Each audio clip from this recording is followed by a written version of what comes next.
TNG e-wallet kena suspend memang tengah kecoh lah kes ni sekarang. Nak pula kes ini melibatkan penulis dan juga influencer kewangan terkenal iaitu Kauthar Rosmal. Katanya dah jadi kes polis guys.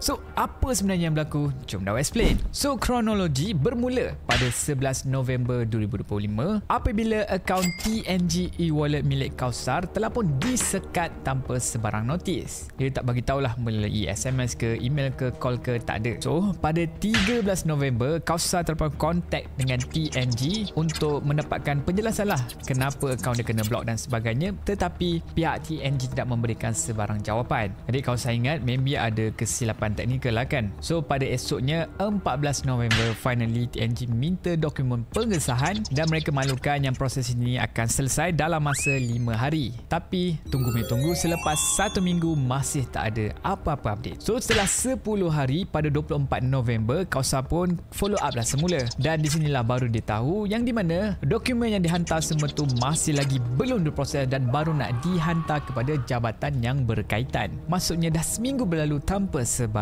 tindakan. Dan yang lagi panas, pada 28 November, Kauthar diberitahu yang aduan tiket dia itu telah pun ditutup, tetapi dalam masa yang sama akaun dia masih lagi beku. So apabila dah 3 minggu kena sidai, sampaikan tiket yang kita harapkan tu menyelamatkan kita telah pun ditutup, maka Kauthar tak boleh buat apa-apa lah kan. Tak jalan, jadi dia terpaksalah viralkan isu ini. Dan isu ni memang betul-betul viral lah. Memang satu Malaysia tahu, sampaikan pihak TNG terpaksa mengeluarkan kenyataan rasmi di mana menurut TNG, akaun Kauthar ni terdapatnya cubaan untuk buka akaun kedua menggunakan dokumen yang disunting, yang diedit, dan kes macam ni akan trigger lah sistem keselamatan protokol safety. Jadi untuk itu platform akan freezekan dahulu akaun untuk betul-betul pastikan apa yang terjadi dan untuk elakkan penipuan lah dan juga salah guna identiti semua ni. Tapi dalam masa yang sama juga ini menunjukkan kes ini terdapatnya jurang dalam SOP daripada segi komunikasi. Dan bagaimanakah dispute di antara pelanggan dikendalikan? So bagi tahu keselamatan ketat macam ni memang sangat-sangat perlu bila kita involve dengan duit, tapi pengguna pun perlu mendapatkan proses flow yang jelas, notis awal dan juga timeline yang konsisten lah supaya kes macam ni boleh diselesaikan dengan lebih cepat dan juga win-win lah untuk kedua-dua pihak. So korang pula rasa macam mana? Pernah tak situasi macam ni berlaku dekat diri korang